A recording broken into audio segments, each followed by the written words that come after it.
আমি কিভাবে SIR form submit করলাম অনলাইন দেখে নিন। ইসিআই নেট অ্যাপস খুলে ভোটার রেজিস্ট্রেশন ফর্ম খুলে প্রথম লাল ট্যাবটা দিলেই এই দেখুন এই কোনায় সবুজে ওইখানে দেবেন, দেওয়ার পরে ওয়েস্ট বেঙ্গল সিলেক্ট করে তারপরে এখানে আপনার এপিক নাম্বার দেবেন। এপিক নাম্বার দিলেই ম্যাচ হয়ে চলে আসবে, আপনার ডিটেলস দেখাবে। এখানে আমার ডিটেলস আমি দেখাতে পারলাম না।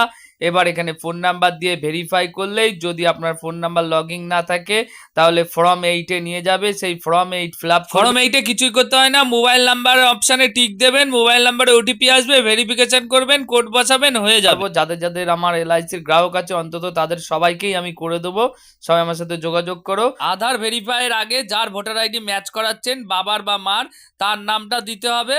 আর হচ্ছে কিছুই দিতে হয় না। আর এক জায়গায় ছোট্ট একটা ঘর পূরণ করতে হয়, যেগুলো পূরণ করতে হবে লাল টিক মারা আছে। আর সাথে রাখবেন হচ্ছে আধার কার্ড, ভোটার কার্ড, আর যে লিস্টে 2002-এর সেই লিস্টের কত নাম্বারে আপনার নাম আছে সেই নাম্বারটা, ব্যাস আর কিছু লাগবে না।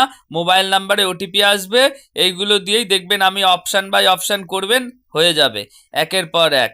যেইভাবে অপশানে বলবে সেইভাবে যাবেন, ঠিক হয়ে যাবে। শুধু আপনারা মাথায় রাখতে হবে ইসিআই নেট খুলতে হবে। দেখুন এই সাকসেসফুল মেসেজটা দেখালো, এইটা দেখেই বেশ সুন্দর লাগছে, মনটা ভরে গেল।